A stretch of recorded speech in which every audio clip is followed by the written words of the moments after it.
from our public health experts.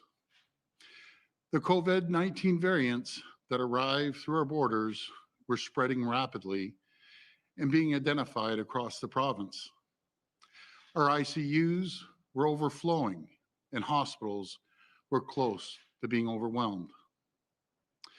Our healthcare system was at a breaking point. I told you that as Premier, I would make the tough but necessary decisions to save lives and ensure our hospitals didn't collapse under the strain of these new deadly variants. We put in place strict measures to immediately stop the spread of this virus and give ourselves time to roll out more vaccinations.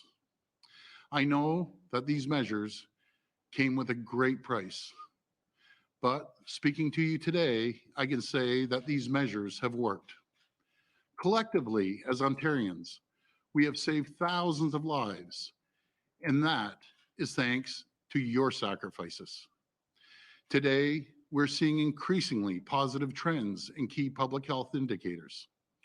As a result, we're now in a position to look at a slow and measured reopening of the province. And working in lockstep with our public health officials, we have created a plan to safely reopen in the coming weeks. This is being done slowly and with extreme caution.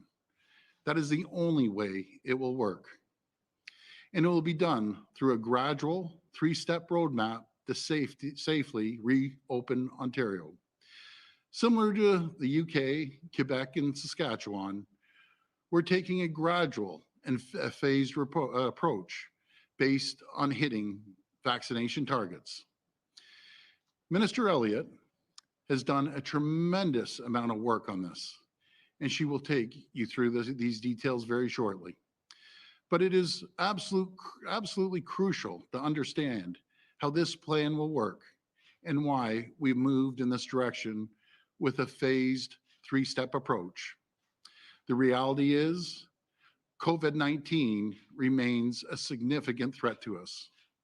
New variants continue to enter the province every single day, but our vaccine rollout is accelerating at an incredible pace. We continue to set new daily records for doses administered. We have lowered eligibility to anyone over 18 across the province, and almost 60% of adults have received their first shot. But the speed at which we get through this reopening, we will come down to one thing: how quickly we get people vaccinated. And we all have a part to play in that.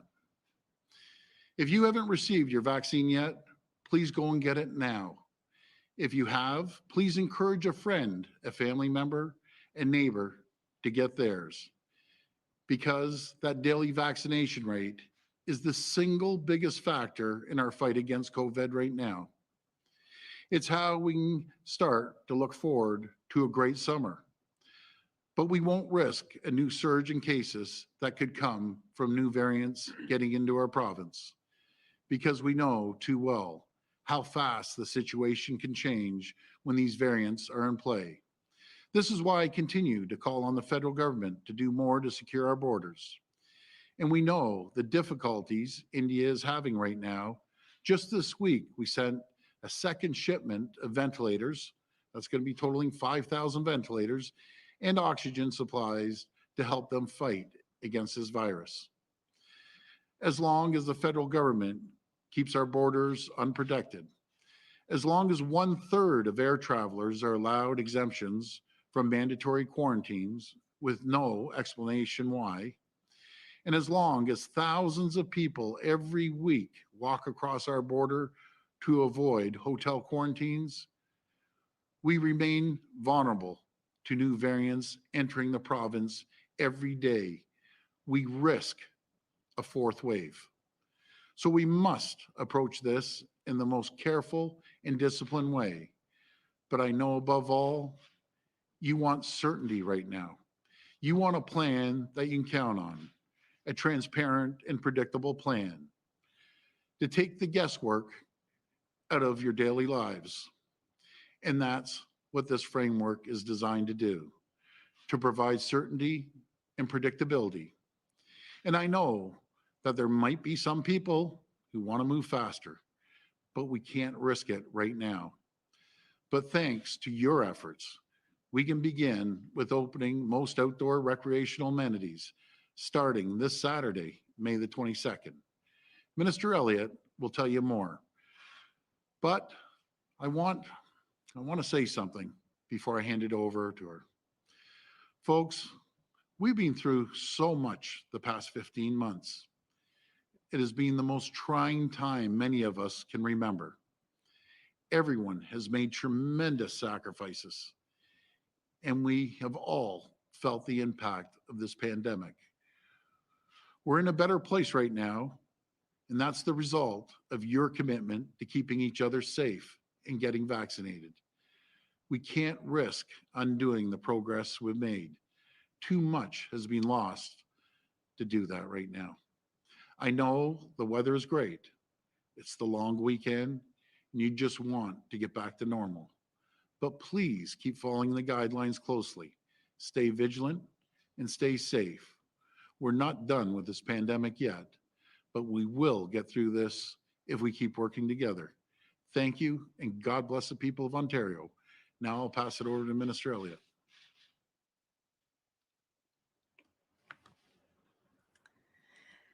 Thank you, Premier, and good afternoon, everyone. As the Premier mentioned, thanks to the collective efforts of Ontarians who continue to roll up their sleeves and follow public health advice, we continue to make progress in our fight against COVID-19.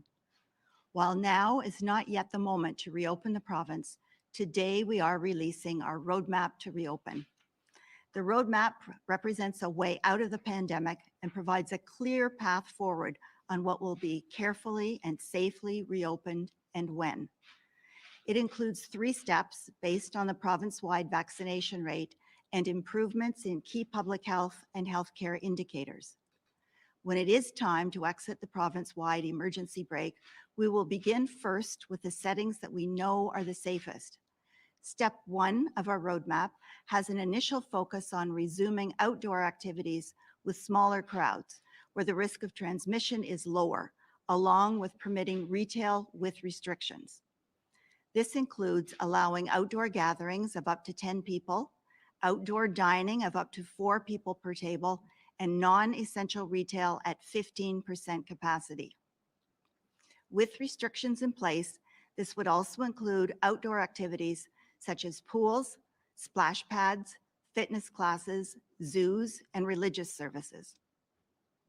Step 2 would further expand outdoor activities and resume limited indoor services with small numbers of people and with face coverings worn. This includes outdoor gatherings of up to 25 people, outdoor sports and leagues, non-essential retail at 25% capacity, public libraries, and personal care services where face coverings can be worn and with capacity limits. Step 3 would expand access to indoor settings with restrictions, including where there are larger numbers of people and where face coverings can't always be worn. This includes, but is not limited to, gyms, cinemas, performing arts facilities, indoor dining, and museums with capacity limits. As mentioned, any decision will be made with the utmost caution. The province will remain in each step for at least 21 days. This will allow us to evaluate any impacts on key indicators and determine whether the province is ready to safely move to the next step in its plan. Based on current trends in key health indicators, we expect to enter step 1 of the roadmap around the week of June 14th. Over the coming weeks, our government will continue to work with businesses and sector partners to ensure a clear understanding of when and how they can begin to safely reopen. With this roadmap, it's clear that there are brighter days ahead and there is hope for a more open and safe summer. This starts this Saturday, May 22nd, with the reopening of outdoor recreational amenities such as golf courses and tennis courts, helping Ontarians to safely celebrate the long weekend. Outdoor gathering limits will also be expanded to 5 people. As we continue down this path, I encourage everyone to roll up their sleeves to receive the vaccine and continue following public health advice. We're almost there. Thank you. We'll go to the phone line for questions. First question, please. First question comes from Randy Rath at CHCH TV.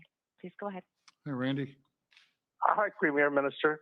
I'm wondering, when you start to offer AstraZeneca, the reserve that we have, and the new shipment that's coming soon in the next couple of days, I assume, as a second shot for people that have had their first shot of AstraZeneca, are you going to require people to sign some sort of waiver or something like that before they can receive that second shot? I'll hand that over to the minister.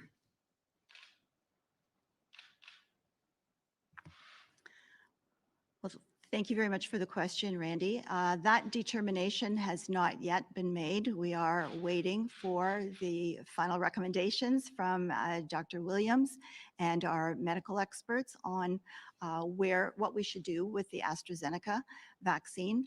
Although we do know already that data from the UK indicates that any problems with the second shot are far less than any problems with the first shot, and that there's also evidence that the first shot of AstraZeneca can also be replaced by one of the mRNA vaccines such as Pfizer or Moderna.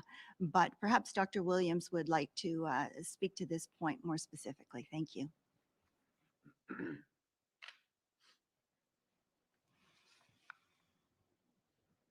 Yes, well, thank you. And as Minister Elliott has said, our team is meeting and we're getting the data. As I said the last time, we want to make sure that we have the most current up-to-date data on the AstraZeneca for second dose. From the different sectors are looking for some more updates. The main thing when you ask about that form and where the term we use is informed consent, that can be verbal, especially if it's a physician giving it, and they usually ask you, even if you're getting any vaccine, do you have any questions, issues, or concerns, whether it's the Pfizer, whether it's the Moderna, or whether it's the AstraZeneca. And that's we want to make sure that if you're going to make a decision, you have an informed consent in that process, and your questions are answered, whether it's on fact sheets before you go in, or whether it's at the site to ask anything specifically to the person doing the vaccine, whether it's pharmacy, primary care, or otherwise. So we feel confident at this stage that we hope to be moving fairly soon on ensuring second doses available for people for AstraZeneca. And we want to make sure the data that you have, our physicians have, pharmacists, as well as our mass centers, is everything that you need to do to make the right decision, and that we can assure you that it's a safe undertaking to do, and you get the best coverage. And as the Premier said, the main thing is to get vaccinated as soon as you can, and to get if it's a second dose in time, and the right timing and stage of that is also important, especially with the AstraZeneca. We want you to get the best protection you can as soon as you can. Follow up? Okay, and I think a question that's on top of everyone's mind right now for the Premier is there any possibility that schools are going to go back this spring? Well, right now, we have some differing opinions. Dr. Williams, which I always chat with, he's in favor of opening the schools. We have a few doctors on the science table that aren't in favor. Then we have the teachers that want to put an injunction in if we move forward. So we just have to get around the table and make sure we have agreement on this. And I know a lot of parents are anxious, but there's also the fact that you heard this morning through Dr. Brown and Dr. Williams that it could possibly increase cases by 11%. That's concerning with me when it increases 11% because it compounds so quickly. Next question. Next question from Colin DeMello at CTV. Please go ahead. Hi, good afternoon, Premier. I just wanted to pick up on the school question. I mean, you're expressing a desire, or some are expressing a desire to see kids back in the classroom. I don't think parents would be happy, though, if stores and patios are open before schools. So I'm just trying to get a timeline here in terms of a window. Will schools open before the first step? Is that the possibility? Well, Colin, thanks so much for the question. Again, we have to get a consensus from all the doctors All the chief medical officer, we know his point of view, and other local medical officers. We have to get consensus off the science table. A few of their members came out this morning and said that they weren't in favor of. And again, we have to deal with the teachers that are saying that they would possibly put an injunction in, which they had threatened back in, I think it was February or March, if I'm not mistaken. So I just want everyone to have a consensus. But really, Colin, what I'm mostly concerned about when I heard Dr. Brown say it's going to increase cases by 11%, we can't afford an increase of 11% right now. Follow up? Premier, the one thing that's lacking in this plan here is what happens if there is a sudden and dramatic surge in cases after we enter this roadmap. Is there a scenario in which we would have to move backwards at all? Well, my biggest concern, Colin, is these variants that are coming in through the border. I've put in numerous requests. I've been out in public asking for them to tighten up the measures.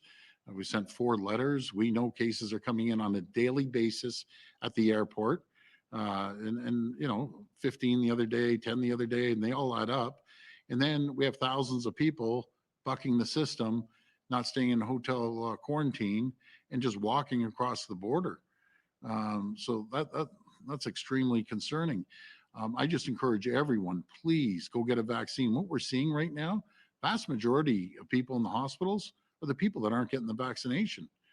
And that's holding us back. Like, folks, please, if you have a friend, you have someone hesitant, you have a family member hesitant, please, I'm begging you, go get a vaccine. Next question. Next question comes from Rob Ferguson at the Toronto Star. Please go ahead. Hi, Rob. Hi, Premier.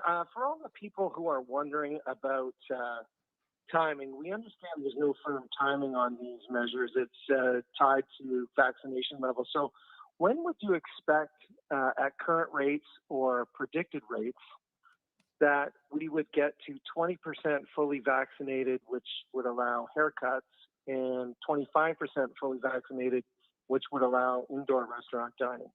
Yeah, great question, Rob. Before I pass it to the minister, Rob, I have to give a shout out to the people at these vaccination clinics and the mobile units and everyone and the companies that are coming forward. Folks, it's staggering when you sit down and think of the numbers. We're doing anywhere from 140 to 150,000 a day. To put that into perspective, first of all, the geographical area of Ontario is absolutely massive. The 15 million people in Ontario, which is huge. But I sat back and I calculated in my head, at that rate we're doing, think of this, we're doing over 3 and a bit every second, 3 vaccinations every second, 200 every minute. Those are huge numbers, 12,000 an hour. 144,000 in a 12-hour span. And you go by and a lot of people obviously went by, 7.5 million people. Just the people putting the vaccines into the syringes, those people deserve a gold medal. They're sitting there tedious all day, putting it in the syringe, getting it ready. And the logistics is massive. And I just want to tell you from the bottom of my heart, I want to thank each and every one of you for working your back off. I want to thank the people for going out there, getting vaccinated. You're all absolute champions. It's amazing how they're going around the clock 7 days a week. So thank you. I'll pass it over to the minister. Well, thank you, Premier, and hello, Rob. The movement from one category or one step to another within the roadmap that we've set out is based on vaccination rates as one part of it. And we know that we need to have at least 60% of people vaccinated to move into the first step. We're already at 58%. We should be at 65% of all Ontarians well before the end of May. But we also look at other issues such as the numbers of new cases, the number of hospitalizations, the number of people in intensive care, the R rates, the public health capacity, and so on. So we are looking at a range of indicators, and we know that we need to stay in one level for 21 days, which is it's certainly in line with what's happened in Saskatchewan, for example. They're using that 3-week time frame as well. In the UK, it's 5 weeks. But we also know from the modeling that's been done by Dr. Brown and the medical experts that the timelines and the frames that we've set up are both realistic and achievable. And so that's what we're following. We're following that modeling advice and setting realistic targets that we will be able to achieve so that people will be able to have a safe and good summer. Follow-up? Okay, thanks. I'm just going to try asking that again because maybe my question wasn't understood. I was asking, given current vaccination rates, when or projected vaccination rates as we get more vaccines, when would we expect to be at 20% fully vaxxed and 25% fully vaxxed? Because that's going to help people figure out roughly when they're going to be able to get a haircut or begin indoor dining. You know, also bearing in mind these other factors like case levels, ICU levels, and whatnot. Yeah, good question, Rob. And you know, it all depends on the vaccines that we're getting, and we're getting a good amount right now, depending on how much the output is, and they're doing extremely well. I can't give you an exact time, an exact date, but it's a few weeks away. If we do the math, we're at 60% today. We'll hit 65% before the end of the month, a few days before the end of the month. Hopefully, we'll hit 70%. As we're doing that, simultaneously, we're still giving out the double doses. I think the other day they told me they gave out 15,000 of the double dose. So we're going to start moving quickly as we get needles into people's arms, and we'll get it moving. Maybe Dr. Williams, you want to talk about that for a minute? I just wish, Rob, I wish I could give you an exact date. I just can't. It depends on the volume. And I think the Premier's correct. I mean, at our public health measures table, we understand there's supply and demand, and the people showing up and getting those vaccines in the arms, as well as the first dose and second dose. And you have to allow 2 to 3 weeks for both of them to take effect to give some maximum potential there. So it doesn't happen instantaneously. So we have that time, we have to allow that to take effect. And we're seeing that now. Even with our first dose going out, we're seeing our numbers dropping. We're seeing our percent positivity coming down. We're seeing even our hospitalizations, talking to Ontario Health, the numbers coming in are dropping, as well as the severity is dropping. So this shows success all across the board, knowing that the one dose gives you protection usually against severe consequences, as in death or severe hospitalization, not always against transmission interruptions. So that's one of our main concerns, why we want to have the metrics both with the first dose and the second dose. When we achieve that, we'll have a better idea on that. And as Minister Elliott sort of alluded to, that will match up with other metrics that tells us it's not only vaccination, but our other ones, it's having impact on the other ones that are critical to assess our system performance. Next question. Next question from Laura Stone at the Globe and Mail. Please go ahead. Hi, Laura. Hi, Premier. What do you say to people who think that this plan is too slow and want you to go faster? I mean, the first step of this is 60% of adults with one dose, and we've essentially achieved that. So why are you not reopening at least some of these outdoor activities like patio dining and retail at a very low capacity? Why are you not doing that right now? Well, thanks for the question, Laura. Exactly what Dr. Williams just mentioned, that it takes a couple of weeks to get into your system, 2 or 3 weeks. So that's what we're waiting for. And I know a lot of people want to move quicker, but let's look where we were 2 to 3 weeks ago. We were maxing out on our ICUs. We had to get a runway to get more vaccinations. And in a couple of weeks, we were able to vaccinate over 2 million people just based on the great work the frontline healthcare workers were doing. So that allowed us the runway. We're in much better shape now. We're slowly seeing the ICU numbers come down, the vaccinations go up. So that's where we're at. There's no one, all three of us, we all want to open up a lot sooner, but we can't. We have to be cautious, and let's move slowly. But it's really good news, and I want to thank the health table. I want to thank the science table. They've worked so hard, but the person to the left of me right here is amazing.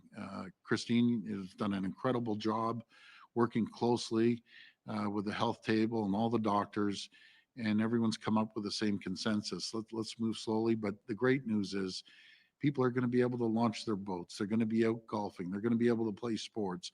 They're going to be able to gather with five people outside their family. So this is really good news. And again, I want to thank Christine. I want to thank all the docs, and we're all grateful for it. But we'll move cautiously. Follow up? And what about people who are looking down to the United States and thinking, wow, they're basically fully reopened now, and Canada's about to move ahead of the U.S. on first doses, obviously not second doses. What do you make of that comparison? What do you tell people who look down to the States and think, maybe we should be thinking of doing something like that here? Yeah, well, first of all, let's use Florida because everyone loves using Florida. And by the way, I think Governor DeSantis is doing a good job. He's working hard. But let's put this into perspective. First of all, if we were able to get the vaccines like they did a couple months earlier, even 3 months earlier, we'd probably all be doing the happy dance out in the streets right now. Unfortunately, we weren't able to get the vaccines. We're getting them now. And look at the population of Florida. They're approximately about 40% larger than Ontario, but their mortality is 400% more. Unfortunately, we have a little over 8,000 mortalities, and every one of them is terrible. They're up to like 37,000, 38,000. You even deduct the 40%. They have cases 400% higher than what we have, taking into consideration they're a little larger. So, I would rather have less mortalities and wait a little longer and then move forward cautiously. And we're going to get there. We will get there, but keep in mind, they were able to get the vaccines a few months earlier. Last question. Last question from Graham Richardson at CTV Ottawa. Please go ahead. Hi, Graham. I just want to be clear on this for everyone. So it's along the lines of, I believe, what Colin was asking. But we're already at 60%. So the next stage, is it possible it will click in before middle of June or not? Is that a hard date, mid-June? Well, stage one, we're looking at approximately June the 14th, 15th, somewhere around there. As Dr. Williams mentioned, once we hit the 60% or we hit the 70%, we have to allow 2 to 3 weeks after that as well. I'll pass this over to the minister, but that's what we're gearing up for roughly. Well, thank you very much for the question. And we are trying to give approximate dates so that we can give people a level of certainty to the extent that we can. But because there are a wide variety of metrics involved in addition to the vaccination rates, it is possible that we could reach that the level of getting to stage one before June 14th, but we're just giving that as an approximate date right now. But the sooner we can get more people vaccinated, the sooner we're going to see things like case rates go down, hospitalizations go down, intensive care units not be as full as they are. So we want everyone to please work with us, get vaccinated. Please work with your families and friends and convince them to get vaccinated too, because that's going to make all the difference to us having a much more open summer that we can all enjoy. Follow up? And Premier, I don't understand the schools. You've always had governments generally have always had a contentious relationship with teachers' unions. You keep coming back to this, that they're going to bring an injunction into court. I mean, The teachers' unions don't open schools. Governments do. The education minister does. Mhm. So if there isn't a consensus, are you writing off the school year? Because hundreds of thousands of parents need to know whether their kids are going back or not. The numbers, it appears, look to be much better than they were a few weeks ago. And you're never going to get a full consensus from teachers' unions, especially with a conservative government, as you know. So is Any it government. time to just say, I'm going to make a choice because I'm the government? Mhm. Because I don't know that you're ever going to get a consensus from the group you keep mentioning. Yeah, excellent question. And I hear you. And you know something, I feel it. I have there's tons of kids on my street. They'll come up to me and say, oh, you know, when can we go back to school and so on and so forth. The news I just received, actually, I received it yesterday, is very concerning. The 11% increase. Right now, can we afford the 11%? I still want to get approval from all the docs, the consensus. And yes, I agree with what you're saying, the teachers, not that it's a conservative government, NDP, liberal and conservative, but here nor there. You know, I would love to get the kids back. I want to make sure we also get the kids vaccinated, which we're going to be doing at the beginning of June, and hopefully we'll have all the kids with their first shots in the first 30 days of June. So that plays a factor in it as well. So we're working closely with Minister Lecce. He's doing an extremely good job. But let's just, I'm not going to rush into this. Let's just see over the next little while, short period, and then we'll give certainty to the parents. But I fully understand. I talk to the parents every single day. Last note, folks, on a lighter note, you know, the big games tonight, the Leafs and Canadians. So I called my buddy Francois Legault, and he's a great guy. We're good pals. I think the world of the guy. And we usually put a little wager and every single game. So text him this morning. You want to put a wager down. Well, you have to wear a Canadian shirt. I have to wear a Canadian shirt if we lose the series, and you have to wear Leafs. This is the only time my buddy Francois won't bet me now. What does that tell you, folks? You know something? That's great. So all I have to say is go Leafs, go. And I love Matthews and Marner. Guys, get the Premier a couple goals tonight for me. Thanks. All the best. Go Leafs, go. Thanks, everyone. Yeah.